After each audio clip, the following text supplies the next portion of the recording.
Elsa Lille tombe amoureuse d'un étranger et découvre qu'il s'agit d'Archie, l'assassin de sa famille. Explorant leurs émotions, Stiller fait de cet amour brisé l'un des récits les plus bouleversants du cinéma suédois.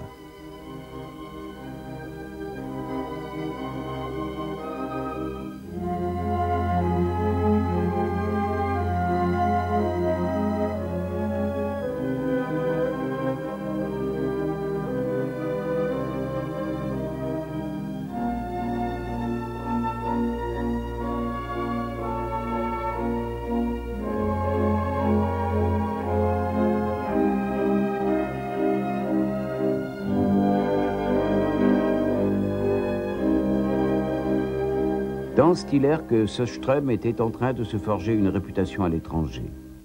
Le plus grand succès commercial de la Svenska Bio fut Le Chant de la fleur écarlate. La vedette du film était Lars Hansson dans le rôle d'Olof, un charismatique don Juan rural. Tiré d'un roman d'un écrivain finlandais, Stiller et Molander en firent une série d'aventures qui devinrent des classiques. Le passage le plus spectaculaire est celui où Olof parie qu'il arrivera à franchir les rapides sur un tronc d'arbre.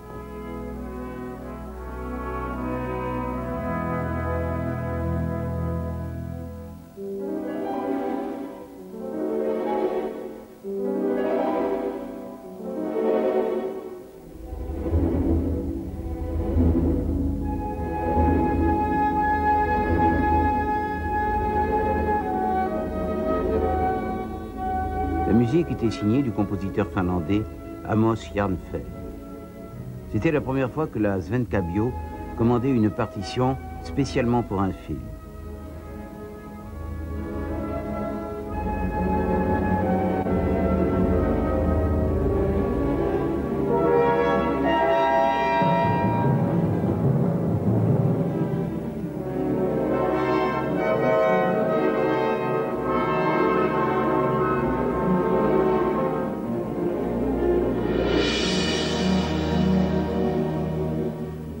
Avec le succès de la Svenska Bio, les petits studios indépendants ne pouvaient plus survivre. Plusieurs d'entre eux fusionnèrent en 1918 pour devenir la Scandia Film, nouvelle rivale de la Svenska Bio. Suite au succès du Chaboté, John Brunius, principal réalisateur de la Scandia, se lance dans l'adaptation d'un roman populaire hongrois. À l'affiche Nils Aster, Gösta Ekman et une jeune comédienne de revue, Violet Molitor.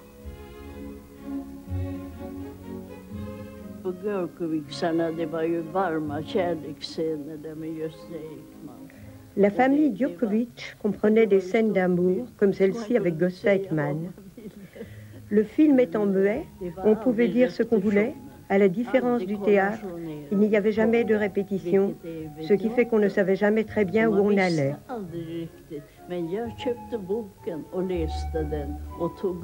Mais j'avais acheté le livre et j'en ai sorti des répliques dont je pensais qu'elles devaient être dans le film.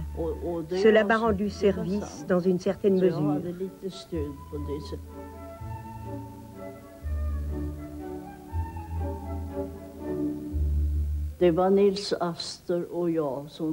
Nils et moi, nous devions nous marier devant un prêtre catholique.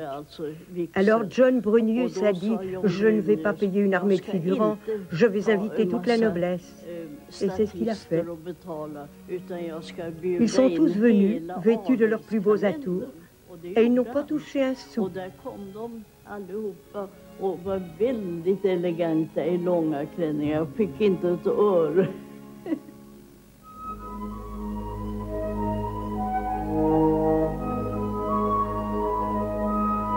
Brunius et la Scandia étaient ambitieux, mais sans originalité.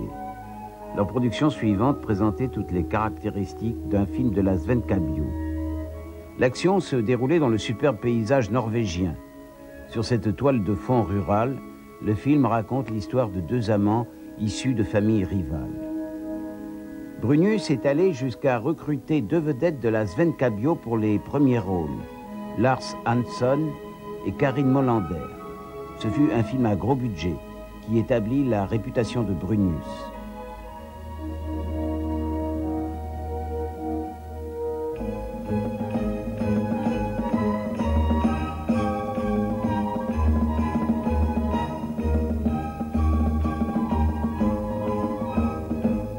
En 1919, Magnusson décréta que la meilleure façon de venir à bout de son nouveau rival était de l'absorber. Svenska Bio et Scandia fusionnèrent pour devenir la Svensk Film Industrie. De nouveaux studios furent construits à Rasunda, en dehors de Stockholm, qui devaient être les plus sophistiqués d'Europe. La Svensk Film Industrie recrutait en Norvège, en Finlande et au Danemark. C'était de loin la société de production scandinave la plus importante. L'ouverture des marchés d'exportation apporta toute une vague de films américains dont bénéficièrent leurs vedettes. Douglas Fairbanks et Mary Pickford, le roi et la reine d'Hollywood, sont venus visiter Rasunda. C'est à ce moment-là, au sommet de sa gloire, que la Svensk Film Industrie devint l'artisan de sa propre chute. En encourageant la projection de films américains, la SF gagnait de l'argent, mais elle détournait l'attention des films suédois. Stiller réagit par une comédie sophistiquée, inspirée du jeune Cécile B. DeMille, destinée à attirer le nouveau public d'après-guerre.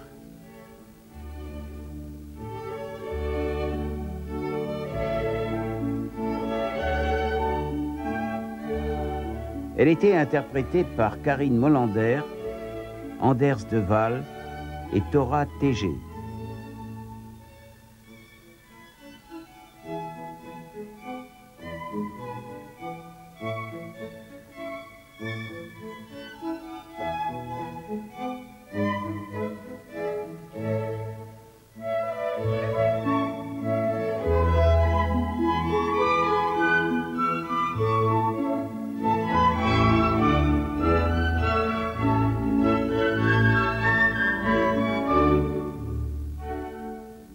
Ce fut un succès international. Au nouveau studio, il fallait de nouveaux réalisateurs. On regarda vers l'étranger, vers le Danemark. Malgré la neutralité danoise, la Nordisk avait souffert pendant la guerre à cause de ses liens étroits avec l'industrie cinématographique allemande.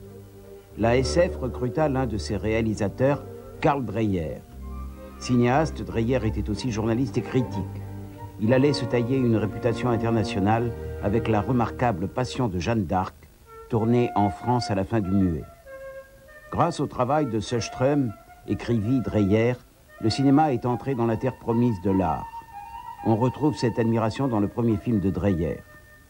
Tourné en extérieur, en Norvège, avec des acteurs suédois, danois et norvégiens, il raconte l'histoire d'un jeune homme qui, pour devenir pasteur du village, doit épouser la veuve de son prédécesseur. Malheureusement, son cœur est déjà pris.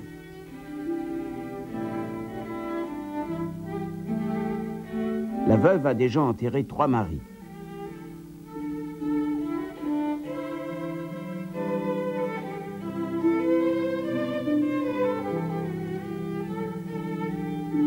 L'atmosphère authentiquement XVIIe siècle fut obtenue notamment en tournant dans un musée folklorique en plein air. Le style nous est venu tout naturellement, car nous travaillions dans de vieilles maisons.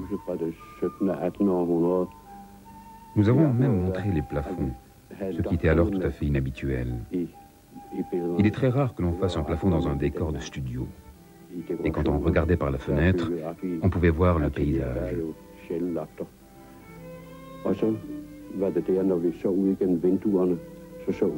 À cette époque, tout cela donnait au film une touche étonnamment réaliste.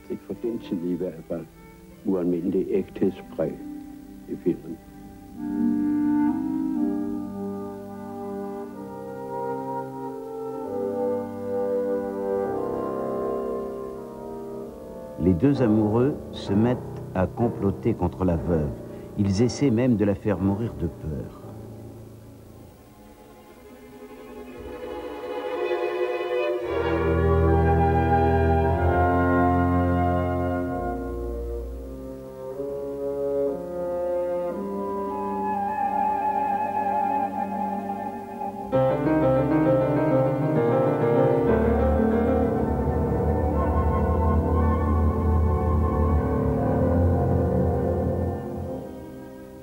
Marguerite sait qu'elle va bientôt mourir.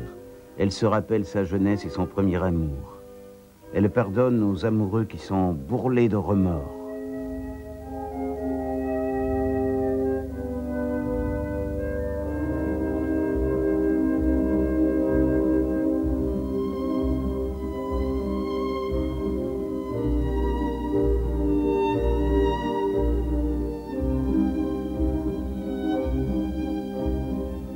L'actrice Hildur Carlberg était elle-même mourante lorsqu'elle tourna ce film.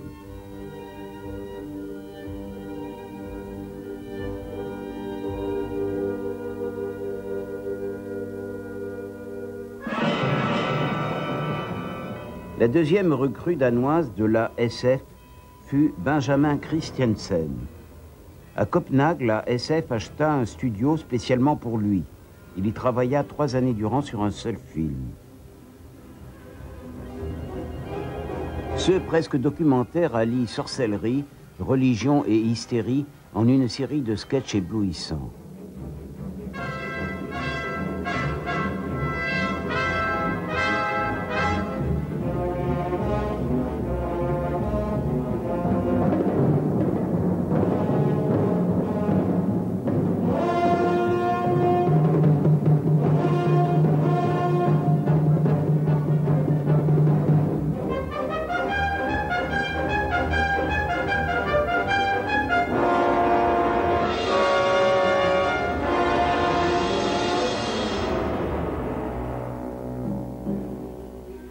Malgré sa volonté de choquer par le recours à la nudité et au blasphème, le film fut une catastrophe financière.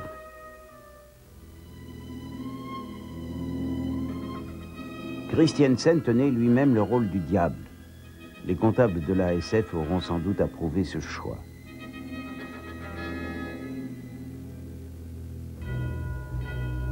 En 1922, le seul film de Sjöström fut L'épreuve du feu. Il était écrit par son ami et collaborateur Hjalmar Bergman et situé dans la Florence du XIVe siècle. Jenny Hasselqvist y tenait le rôle d'une femme accusée du meurtre de son mari. Elle se soumet à l'épreuve du feu.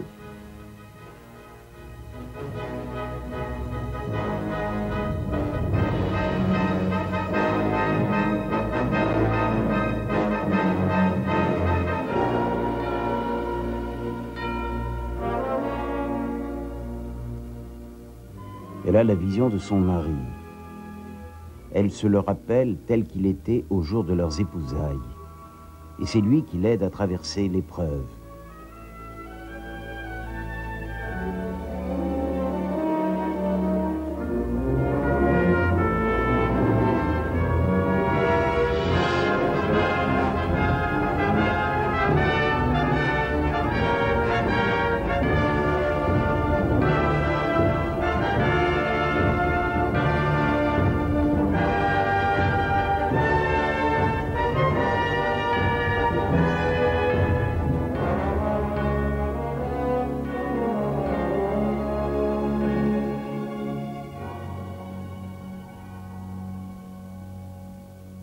Sjöström n'arrivait pas à se plier à la bureaucratie sans cesse croissante de la SF. Sa réputation lui valut une offre de la part de Louis B. Mayer. Sjöström, sa femme Edith Erastoff et leurs enfants, encouragés par Charles Magnusson, s'en vont pour Hollywood en 1923, pour un séjour qui ne devait être que temporaire.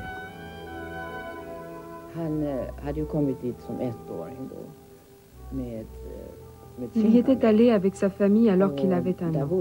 Et il y avait vécu de nombreuses années avant de revenir en Suède. Il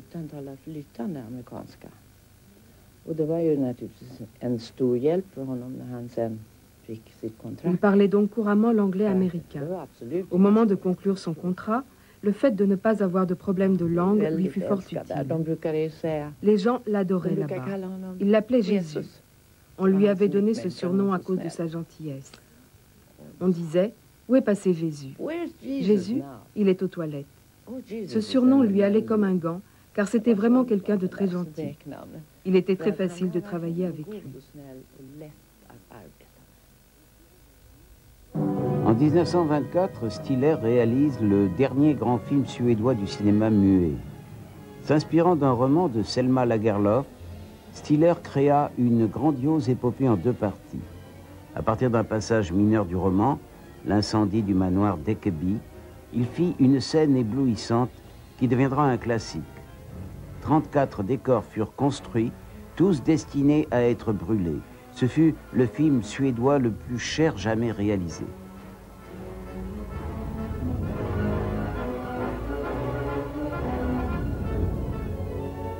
Mais ce film est célèbre aussi pour avoir présenté au monde une nouvelle actrice, Greta Garbo.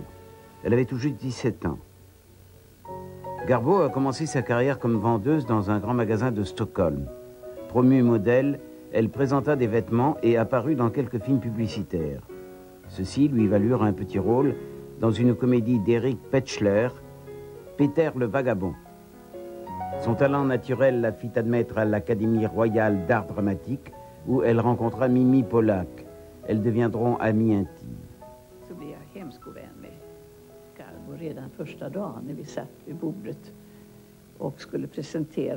Nous nous sommes liés d'amitié dès le premier jour.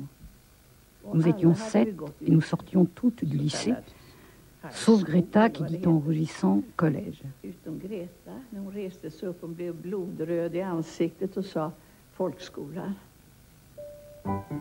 Greta n'a pas toujours été aussi mince qu'après la légende de Gösta Berling. Elle était un peu potelée. Moge lui dit qu'il fallait qu'elle perde du poids si elle voulait obtenir le rôle. Alors elle n'a plus mangé que des épinards du matin au soir. Elle en était malade. Elle a failli devenir folle. Mais elle a perdu je ne sais combien de kilos. Et elle est restée mince, même quand elle s'est remise à manger. Gösta Berling, le prêtre défroqué, et Elisabeth tombent amoureux l'un de l'autre. Mais elle est déjà mariée.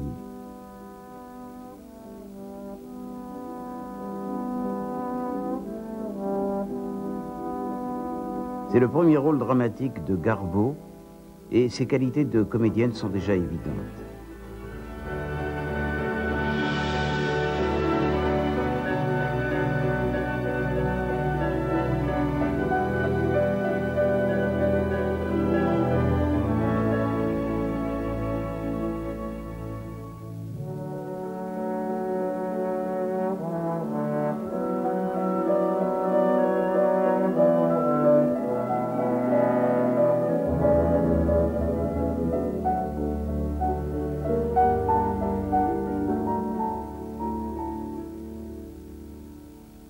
Le film fut un succès. Stiller partit pour la première à Berlin, emmenant Greta Garbo avec lui.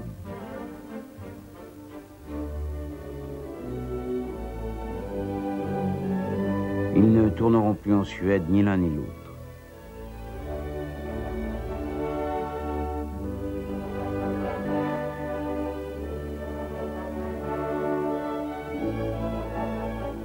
À Berlin, Stiller se vit offrir un contrat par Louis B. Mayer, le chef de la toute nouvelle Metro-Goldwyn-Mayer, alors en visite à Berlin. Il voulait engager Stiller qui a insisté pour que Garbo, sa protégée, soit elle aussi prise sous contrat. En juin, ils s'embarquèrent pour les États-Unis et s'en vinrent grossir le flot des exilés à Hollywood.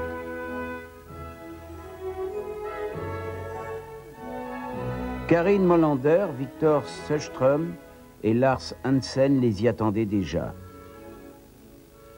Karl Dreyer partit pour la France et Mary Johnson pour l'Allemagne, ainsi que Benjamin Christiansen qui devait rejoindre ensuite la communauté scandinave à Hollywood. L'industrie cinématographique suédoise ne pouvait survivre à une telle hémorragie de talent. L'ASF était tombée aux mains de financiers et de comptables. Charles Magnusson n'était plus le patron des studios, mais seulement l'un des membres d'une équipe de gestion bureaucratique. Restait Julius Jansson, qui travaillait avec une nouvelle génération de réalisateurs comme Gustav Molander. John Brunius et sa femme étaient deux des principaux réalisateurs. Pour ce drame à un grand spectacle, Brunius fit revenir d'Allemagne Gösta Ekman. Gros budget, scénographie coûteuse, décors spectaculaires.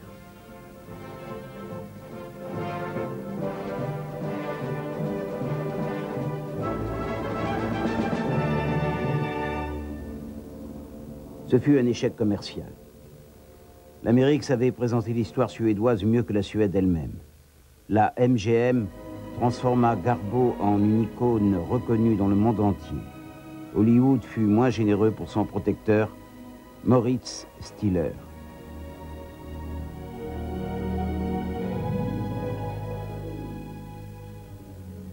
En 1928, quand Stiller rentre en Suède, c'est un homme brisé. Il avait toujours été un marginal et Hollywood n'était pas prêt à adopter son talent excentrique.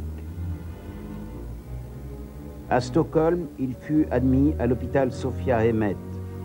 Söström lui rendit visite. Il se souvient. Stiller voulait me voir. Je suis resté plus d'1 heure auprès de lui, mais il n'a parlé que de choses impersonnelles. Puis l'infirmière est entrée, disant qu'elle ne pouvait pas me permettre de rester plus longtemps. Stiller fut soudain très abattu. Il saisit mon bras avec désespoir, il ne voulait pas me laisser partir. Il m'a dit, il faut que je te parle d'un sujet de film. Ce sera un grand film, ça parlera d'êtres humains. Tu es le seul à pouvoir le faire. J'étais si ému que je ne savais pas quoi dire. Oui, Moge, c'est tout ce que je pouvais bredouiller. Je reviendrai te voir demain matin et tu me raconteras. Je l'ai laissé en larmes dans les bras de l'infirmière. Il n'y eut pas de lendemain matin. Le jour suivant, il était presque inconscient. Il essayait de parler, mais même en approchant mon oreille tout près de sa bouche, je ne comprenais pas ce qu'il disait. Il a seulement continué de me regarder fixement. Un jour ou deux plus tard, il était mort. Le premier âge d'or du cinéma suédois venait de prendre fin.